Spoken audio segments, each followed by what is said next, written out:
On the morning of February 28, 2026, every senior commander of the Islamic Republic was gathered inside a single compound in Tehran. The supreme leader, his generals, the men who had spent 3 decades building the most extensive proxy network the modern Middle East had ever seen. Within 60 minutes, they were all dead. Struck by a coordinated operation of such surgical precision that its planners had to know things no drone and no signals intercept could have provided. The exact hour of the meeting, the guard rotation schedule, the evacuation routes, the communications codes of the bunker command system. Someone gave them that information. Someone who had access to the most protected compound in Iran and had already decided which side of history they wanted to stand on. Was that person a member of Khamenei's personal guard? A man who had spent years earning the right to stand closest to the supreme leader? Was it a technical operative buried inside the encrypted communications infrastructure of the compound itself? Or was it someone from the innermost circle of Iranian political power? A person who had understood, long before February 28th, that the regime was finished. These questions are being investigated right now, behind sealed doors, with a list of suspects the world has never seen. If intelligence operations in the hidden machinery of power in the Middle East are what you follow, subscribe now and hit the bell. Every day, a new investigation. The stories the headlines still cannot explain. Before asking who betrayed Khamenei, you need to understand what protecting him actually required, because the depth of that protection system is precisely what makes its failure so extraordinary. Ali Khamenei became supreme leader in June of 1989 under circumstances that surprised most senior figures within the Iranian clerical establishment. His theological credentials were considered insufficient by traditional standards, and his political authority at the moment of appointment was largely untested at the highest level of the revolutionary state. What he grasped from the very first days, however, was a principle that would shape every decision he made about his own survival for the next 36 years. In the Islamic Republic, personal security was not an institutional given. It was an engineering problem, one that required the same systematic discipline Khomeini had applied to building the revolutionary order itself. Over 3.5 decades, what Khamenei built around himself evolved into one of the most elaborate personal protection operations that regional analysts had ever examined. He outlasted every American administration from Bush through Biden and into the opening months of a new one, watched the Iranian economy endure successive rounds of international sanctions, and survived internal challenges that would have ended less strategically minded leaders. More to the point, he watched, from within his protected walls, as virtually every major military ally and proxy leader he had cultivated was eliminated around him. Soleimani in Baghdad, Nasrallah in Beirut, Haniyeh inside Tehran itself. Through all of it, the threats that reached the people closest to him never reached him personally. Until February 28th, when that record ended in the most absolute way possible. The formal name of the organization responsible for Khamenei's protection is the Sazman-e-Hefazat, the Protection Organization, a dedicated IRGC unit accountable exclusively to the Supreme Leader's office, operating entirely outside the standard chain of command governing the rest of Iran's military structure. Its internal workings were never publicly documented, but years of study by regional intelligence researchers produced a broadly consistent picture. A system built around 3 distinct layers of access, each compartmentalized from the others, each carrying a different category of proximity to the Supreme Leader's daily existence. The outermost layer controlled physical perimeters, checkpoints, surveillance infrastructure, access corridors at Khamenei's residences and offices across Tehran. Personnel here understood the compound's general operational rhythm, when vehicles moved, when visitors arrived, how the perimeter looked at different security levels. Detailed scheduling information about the Supreme Leader's movements was deliberately withheld from this layer. They knew which door was open. They were not told why or what was happening behind it. The technical layer sat deeper inside the system. Communications officers and encrypted network administrators responsible for the secure infrastructure connecting the compound's command nodes to Iran's broader military leadership. These personnel understood the architecture of the systems they maintained, which channels carried which traffic, how the bunker's communications were configured, where vulnerabilities had historically appeared. What they did not receive was real-time information about the Supreme Leader's personal schedule or location within the compound at any given moment. The innermost layer was different in kind from the other two. A small group of officers, never more than a handful at any operational moment, assigned to Khamenei's direct personal security, present in his convoy, stationed outside his door, in the adjacent room during every meeting. Their selection process was among the most exhaustive applied to any personnel category in the IRGC. Background investigations extending across the officer's full family history, financial audits, continuous ideological assessment, personal associations mapped and revisited at regular intervals. The assumption was not merely that the men selected would be loyal, it was that the process itself would surface any vulnerability before it could be exploited. 3 layers, 3 access categories. February 28th required intelligence drawn from at least 2 of them simultaneously. The personal movement schedule from the innermost layer, the technical communications architecture from the middle one. A single source holding both would have occupied a position of exceptional rarity. More than one source would imply a coordinated penetration running through multiple layers of the most sensitive unit in Iranian state security. Either scenario carries implications that the surviving elements of Iranian counterintelligence are still working to process.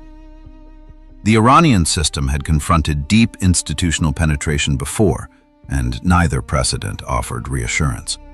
Ali Reza Asghari, an IRGC general and former deputy defense minister, walked into Istanbul in February of 2007 and never returned, surfacing later as a voluntary defector carrying comprehensive knowledge of the IRGC's external operations architecture. Ali Reza Akbari, another former deputy defense minister with dual Iranian-British citizenship, was convicted of espionage for Israeli and British intelligence and executed in January of 2023. His case made explicit what Mossad's record had been establishing for years.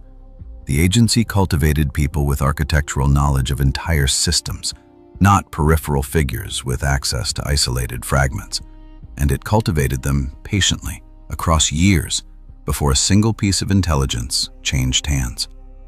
Neither Asghari nor Akbari had been inside the protection organization. Whatever source or sources provided the intelligence for February 28th occupied a position with no clear precedent in the documented history of Iranian espionage cases. That is what separates this investigation from everything that came before it. And that is what makes the list of suspects, however short it may be, so extraordinarily difficult to close. 3 hypotheses have emerged from the wreckage of that morning. 3 distinct profiles of how the breach could have been built and sustained. The first begins at the most structurally logical starting point, with the men whose entire professional existence was built around a single purpose, keeping Ali Khamenei alive. Was there someone inside that innermost ring? A man who had cleared every check, held every clearance, and stood at the closest possible distance to the Supreme Leader for years, who had been running a parallel existence the entire time, feeding the most protected details of Khamenei's daily life to an enemy waiting patiently to use them? And if that is what happened, how far back does it actually go? Understanding who provided the intelligence requires first understanding what the intelligence actually was, because the specific categories of information the strike demanded carry a signature. Each one points to a precise layer of the protection organization's hierarchy, and those signatures, read together, produce a source profile far more specific than any general notion of a betrayal from within. What any intelligence service could have assembled about a target of Khamenei's prominence without a single human source inside the compound was substantial but bounded. Satellite imagery accumulated across years of overhead surveillance would reveal the physical layout of the Pasteur Street complex in considerable detail. Building footprints, vehicle access points, surface indicators of underground infrastructure. Signals collection would capture the volume and frequency of encrypted communications traffic moving in and out of the facility, even when the content remained inaccessible. Systematic monitoring of Iranian state media, official photography, and diplomatic scheduling would establish a broad picture of Khamenei's public rhythm, when he appeared, when he did not, how his calendar organized itself around religious observances. That picture is useful context. It is not operational precision, and the strike on February 28th required a different order of precision entirely. The first gap was scheduling. Not the general pattern of the Supreme Leader's routine, but the specific decision to convene a senior command gathering at Pasteur Street on that particular morning, with that specific attendee list, at that specific hour. Meetings of this sensitivity were not entered into any system accessible to external collection. The decision to hold them, the venue confirmation, the final roster of who would be present, all of it moved through internal channels within the protection organization that left no externally readable trace. Reconstructing that decision from outside the compound was not a matter of sophisticated collection. Against a target this deliberately hardened, it was effectively impossible without a source inside the system that generated it. Guard rotations presented an equally bounded problem. The protection organization's security posture at any given facility was built around deliberate unpredictability. Schedules shifting at irregular intervals, assignments rotated in patterns that resisted external mapping even under sustained observation. Knowing which personnel would be at which posts during the strike window was operationally critical for an attack designed to achieve maximum effect within a defined time frame. That knowledge existed in exactly one place: the internal planning documents of the protection organization itself. The third category, evacuation architecture, was arguably the most restricted of all.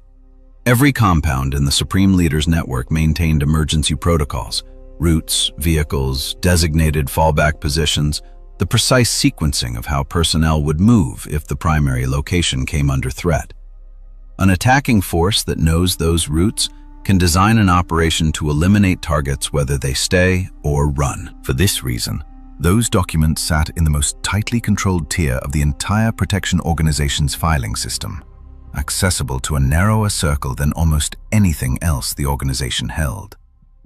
The fourth category was the communications architecture of the bunker command system, the encrypted channels through which Khamenei's command post would maintain contact with Iran's military leadership during a crisis.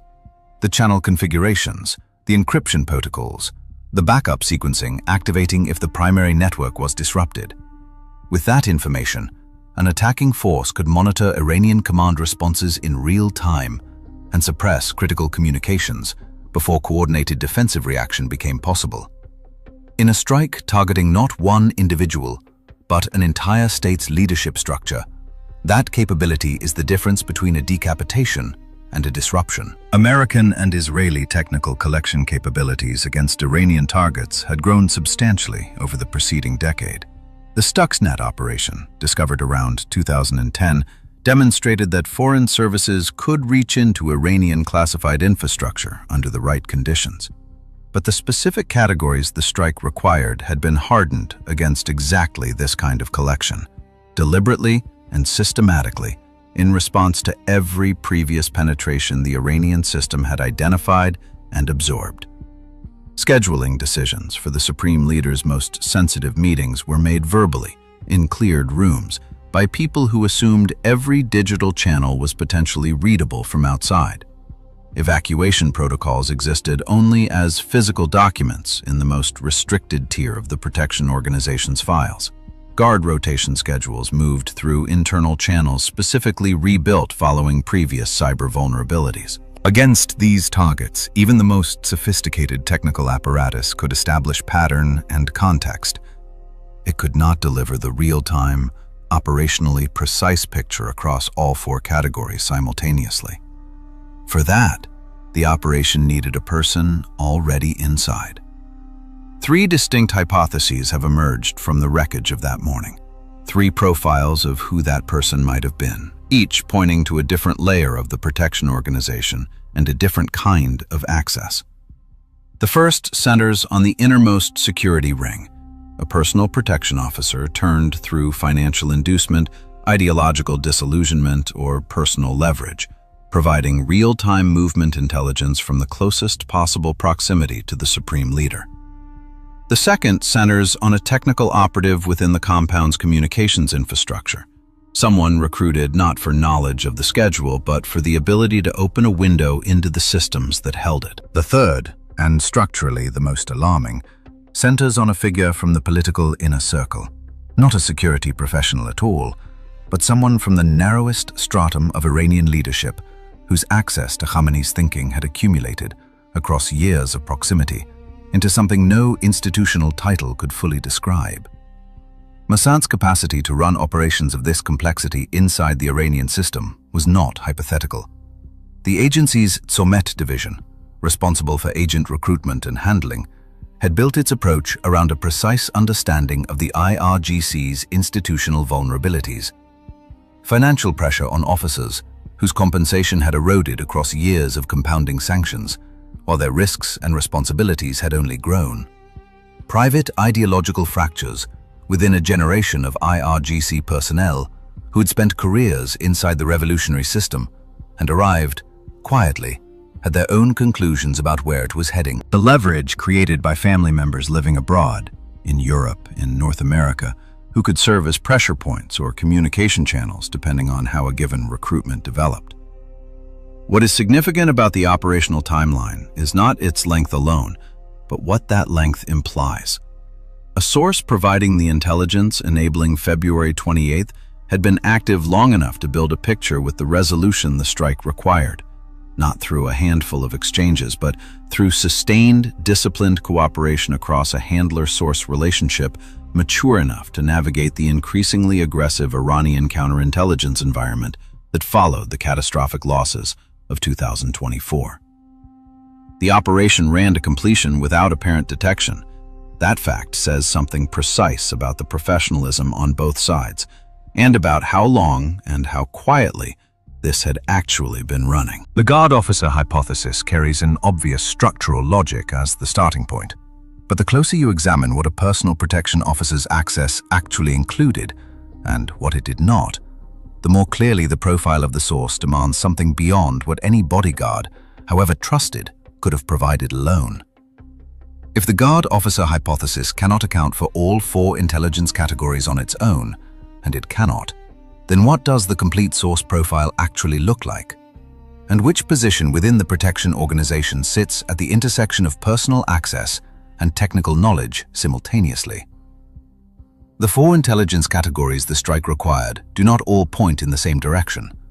3 of them, the scheduling, the guard rotation, the evacuation protocols, point toward the innermost ring of personal protection, the men whose operational world was defined entirely by the supreme leader's physical movements. The 4th, the communications architecture, points somewhere else. Any serious investigation has to begin with the personal protection ring, not because it is the most likely source of the breach, but because it is the most proximate one. The men closest to Khamenei possessed knowledge that existed nowhere else in the same form, not as classified documents in a restricted file, but as daily lived practice absorbed across years of continuous service. Before the investigation can move deeper, it has to establish precisely what a source from that ring could have provided, and where the limits of that access end. A personal protection officer inside Khamenei's innermost ring held a category of proximity that no other position in the protection organization could replicate. He traveled with the supreme leader. He knew the schedule before it was executed, not as an administrative entry in a system, but as operational knowledge carried in the mind, updated continuously, impossible to separate from the professional reflexes that years of close protection work had made automatic. The convoy routes, the timing of departures, the contingency protocols that activated if the primary plan was compromised. all of it lived in those men as practice rather than procedure. If the question is who knew exactly where the supreme leader would be on the morning of February 28th, the answer begins with them. Their knowledge of his movements was not partial or reconstructed from fragments. It was direct, real-time, and complete. Building that ring had taken the protection organization the better part of 3 decades. The selection process was not simply rigorous. It was designed around the assumption that any vetting failure at this level could be existential for the system it was meant to protect. Initial screening eliminated candidates with foreign family connections, financial instability, or documented contact with individuals outside Iran's approved ideological framework. Those who cleared the first layer entered a sustained evaluation period with no defined endpoint. Behavior, personal relationships, and ideological reliability continuously monitored by the protection organization's own internal security division. Officers who eventually reached active assignment had spent years under that observation before their first operational day. The underlying assumption was straightforward. The men standing closest to the supreme leader had to be, as close to certainty as any human process could produce, beyond reach. That assumption held visibly across 36 years of Khamenei's rule. No personal protection officer had ever been publicly implicated in a security breach. The innermost ring had remained intact through targeted killings of senior IRGC commanders and through penetration cases that exposed serious vulnerabilities elsewhere in the Iranian security architecture. The men closest to the supreme leader had never been the weak point. The problem with that record is precisely what makes it dangerous. History's most consequential political betrayals were not committed by people who looked like threats. They were committed by people who had already been certified as safe, and whose private decisions had been made long before anyone thought to look at them again. On October 6, 1981, Egyptian President Anwar Sadat was killed during a military parade in Cairo. The man who led the attack was Khalid Islambouli, a lieutenant in the Egyptian army who had passed every security procedure the state had applied to him. He was not a foreign infiltrator. He carried no profile the Egyptian intelligence apparatus had flagged as dangerous. His decision had been reached months earlier, inside a cell the security services never found, by a man who showed up on the day of the parade in his assigned position, trusted, cleared, and already committed to an outcome that no amount of background investigation had been designed to detect. The apparatus protecting Sadat had not failed because it was incompetent. It had failed because it was searching for a threat it had defined in advance, and the actual threat had already been certified as something else entirely. The Rabin assassination in Tel Aviv in November of 1995 operates on structurally identical logic despite its entirely different circumstances. Yigal Amir was not a military officer.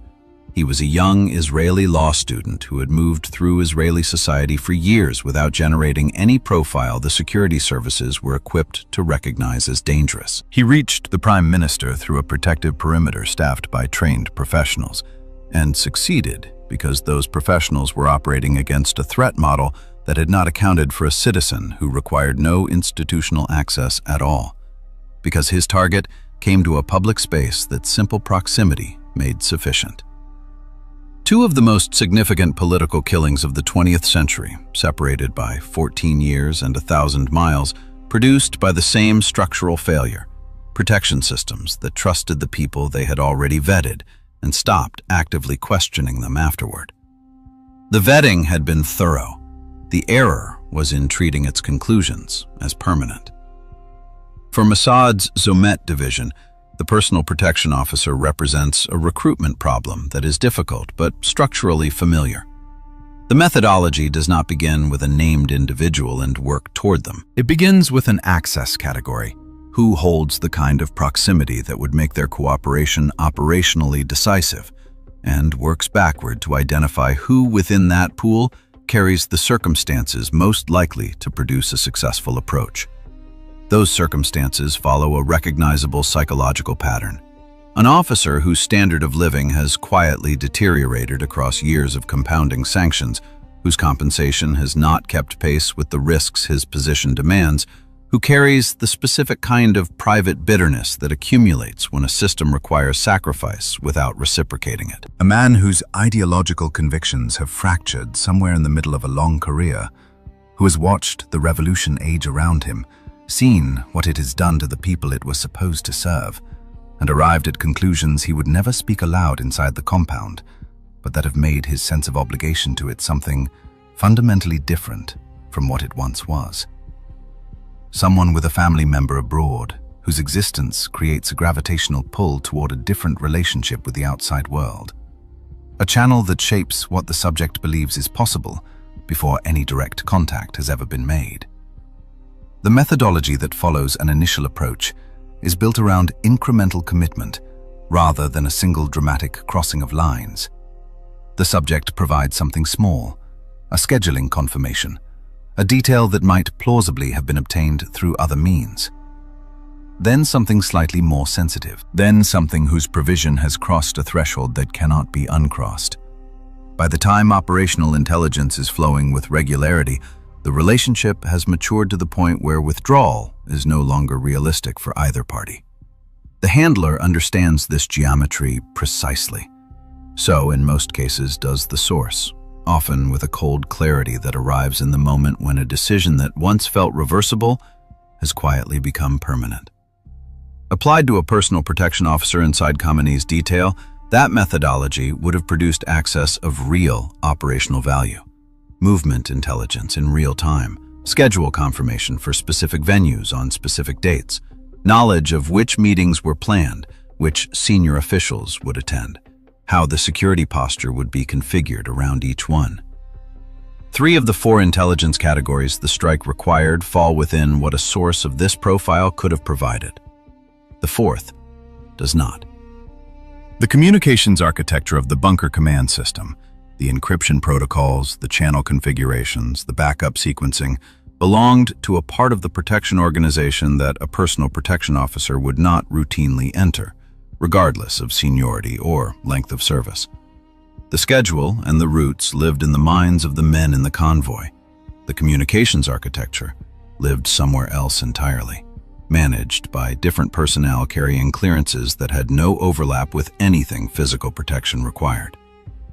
The investigation, having established what the first hypothesis can explain and what it cannot, now has to keep moving, past the corridor, into the server room. If the guard officer hypothesis explains 3 of the 4 intelligence categories but cannot account for the technical layer, and the technical layer may have been the most operationally decisive of all, then what does the profile of the source responsible for that 4th category actually look like? And is it possible that both profiles collapse into a single individual whose position inside the protection organization bridged both worlds at once? The server room is a less cinematic place to locate a betrayal than the convoy or the corridor. There is no proximity to the target, no years of standing at the same door, no personal relationship with the man whose fate is being decided. What there is instead is something more architecturally dangerous: comprehensive knowledge of how the entire command system communicates under pressure, and precisely where it fails in the moments that matter most. The compound's secure communications network was not a single installation. It was a layered system, encrypted channels, hardware nodes distributed across the facility, backup routing designed to maintain command continuity under conditions of active attack. The scenario it was specifically engineered to handle was exactly what materialized on February 28th. A strike that destroyed the primary facility while the Supreme Leader's command post continued functioning from underground, maintaining operational contact with Iran's military leadership through hardened secondary channels. Every element of that architecture, the primary channels, the backups, the encryption parameters, the switching protocols that determined how the system reconfigured when primary nodes went offline, was known in operational detail to the personnel responsible for maintaining it. Not abstractly, specifically. The way an engineer knows a system he has serviced through every failure mode it has ever encountered, including the ones that were never supposed to happen. For an attacking force, that knowledge transforms a damaging strike into something more complete. Knowing the schedule tells you when the target will be present. Knowing the evacuation routes tells you where he will move if the first strike misses. Knowing the communications architecture tells you something different and more valuable than either. Whether the surviving command structure can coordinate a meaningful response before the operational window closes. In a strike targeting not one individual but the entire leadership of a state, the ability to monitor or suppress command communications in real time changes the nature of the operation entirely. From an attack on people to an attack on the system those people constitute. Mossad had already demonstrated in September of 2024 that its approach to technical infrastructure extended well beyond conventional cyber penetration. On the 17th of that month, thousands of pages carried by Hezbollah operatives across Lebanon detonated simultaneously. The following day, handheld radios and other communications devices did the same. Explosive charges had been embedded in the devices during the manufacturing process and activated remotely at coordinated moments across 2 consecutive days. What those operations established was a principle. Mossad was willing and able to reach into the physical supply chains that adversaries trusted without question, not through field operatives carrying documents, but through specialists embedded in the logistics of systems that targets believed were safe. The attack did not begin on the days the devices detonated. It began months earlier, at the point in the supply chain where they were assembled, long before they ever reached their intended users. The same structural logic applied to the compound's communications infrastructure produces an identical vulnerability. Systems of this complexity require maintenance, component replacements, periodic technical assessments by personnel with specialized knowledge to identify problems that routine monitoring cannot catch. Every time a technician whose private circumstances had shifted accessed the system with purposes beyond the professionally assigned ones, the architecture, supposedly invisible to the outside world, became marginally less so. Not through a single dramatic breach, but through small, individually deniable contributions that together assembled a picture precise enough to plan around. A technical agent within that maintenance layer would have provided exactly the 4th intelligence category the guard officer hypothesis could not account for, passed across a sustained operational period, allowing planners to model Iranian command responses with a fidelity that transformed contingency planning from guesswork into operational certainty. Where the first 2 hypotheses described sources whose access was defined by function, one man knew the movements, another knew the systems. The third described someone for whom the distinction between function and power had long since collapsed. It does not begin with a security professional. It begins with a politician. A senior figure from the Supreme National Security Council, an IRGC commander with direct access to Khamenei's strategic thinking, or one of the small number of advisors whose relationship with the Supreme Leader had grown across years of proximity into something no institutional title could fully describe. What a source of this kind provided was categorically different from schedules or technical specifications. His contribution would have been a continuously updated map of the leadership's internal state, the private debates, the strategic disagreements that never reached any document, the points of fracture within the command structure, the assessments of Iran's real military posture that existed only in conversations held in cleared rooms. Intelligence that allows an adversary to anticipate reactions rather than simply observe them, and to design an operation around what the target will do when it begins, not just what the target is doing now. Something about the morning of February 28th fits this profile in a way that neither of the first 2 hypotheses fully explains. Regional correspondents reported that Iranian signals intelligence had detected elevated activity in Israeli and American military communications in the hours before the operation. Senior officials were apparently aware, in general terms, that something significant was imminent. What did not materialize was a specific, actionable warning, the kind that would have triggered evacuation of the compound or dispersal of the leadership before the first strike arrived. General awareness existed, Operational specificity did not reach the people who needed it, in the form they needed it, at the moment that would have made a difference. That gap points less toward a failure of collection than toward a deliberate management decision. A handler who understood that a specific warning would produce exactly the defensive reaction the operation was designed to prevent would have ensured that the operational details, the target, the timing, the exact location, never reached the channels where Iranian officials might have acted on them in time. The awareness was allowed to exist. The precision was withheld. That is not a collection failure. That is source management. In the weeks that followed, several senior Iranian officials who would have been expected to appear publicly did not. No announcements, no explanations. An absence that regional correspondents monitoring the post-strike succession landscape noted and could not account for.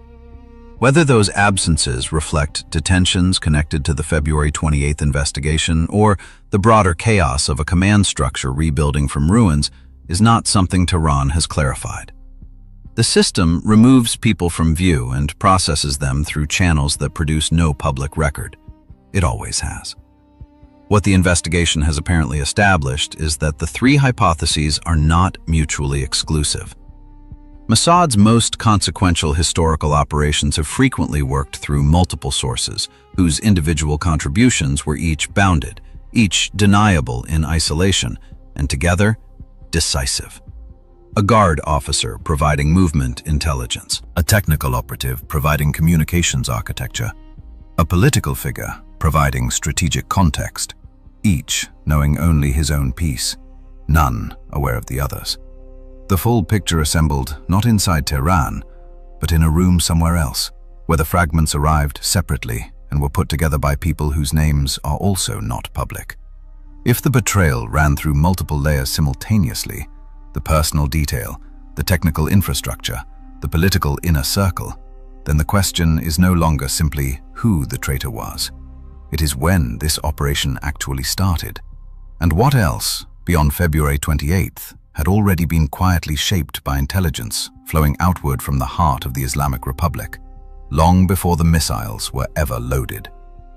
Every major intelligence failure produces two investigations. The first begins immediately, the urgent, chaotic attempt to reconstruct what happened before institutional memory of the event degrades. The second begins weeks later, when the initial shock has passed and the people conducting the review have had enough time to understand what questions they are actually trying to answer. Inside what remains of the Iranian security apparatus, both are running simultaneously. And both are working toward the same sealed list of names that no official in Tehran has yet been willing to acknowledge publicly. What is known externally comes almost entirely from regional correspondence with sources inside the Iranian system, sources operating under conditions of acute institutional uncertainty.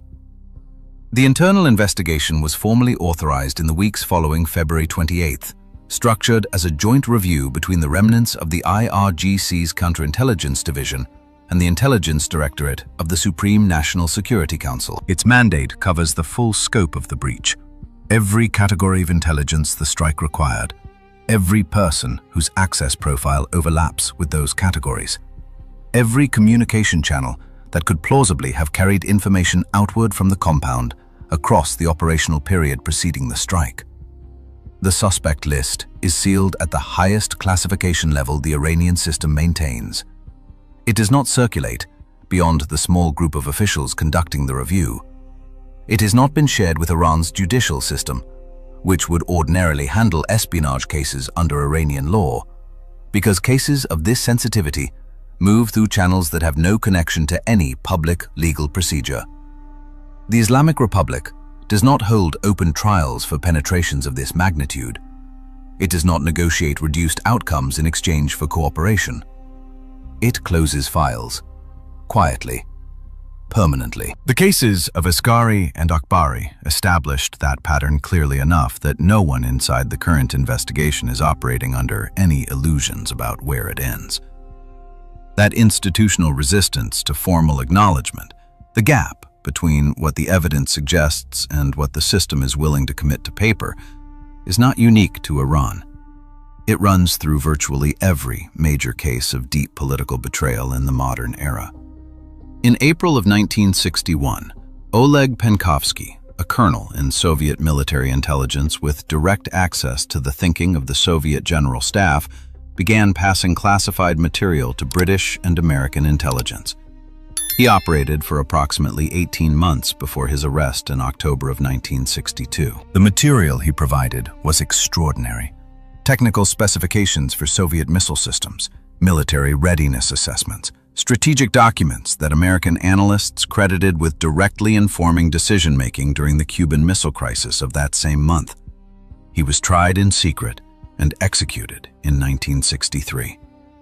The Soviet system never fully disclosed what he had taken, because doing so would have required an official accounting of how deeply the enemy had seen inside Soviet military planning at the most dangerous moment of the Cold War. The institutional cost of that acknowledgement was judged to exceed even the institutional cost of silence.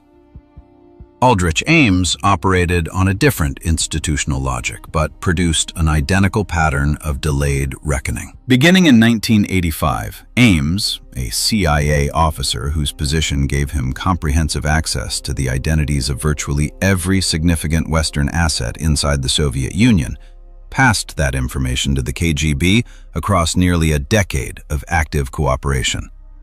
He watched, from within the agency responsible for protecting its own sources, as the people he had identified were arrested and executed one by one. The CIA's resistance to following the evidence toward him was not a failure of analytical capability. It was a failure of institutional will. The inability to seriously pursue the possibility that someone at that level of access was the source of the damage, because the implications of that conclusion were more destabilizing than the organization could absorb while continuing to function. What connects Penkovsky's Moscow and Ames's Langley to Tehran in 2026 is a pattern that recurs across every system penetrated at its core. The moment when the evidence stops being deniable, and the institution has to choose between acknowledging what happened or continuing to absorb the damage in silence. The Islamic Republic is at that moment now. Its investigators know what the evidence suggests. What they have not yet done, and may not be institutionally capable of doing given the scale of what was lost, is commit it to paper, with names attached, in a form that moves beyond the sealed room where the review is being conducted. For post-Khamenei Iran, the implications extend well beyond any individual accountability question. The protection organization that failed on February 28th was not simply a security apparatus. It was the physical expression of a principle the Islamic Republic had organized itself around for 46 years, that the revolutionary system, properly constructed and properly defended, was capable of protecting itself against any external threat. February 28th did not simply kill a supreme leader. It demonstrated that the principle was wrong.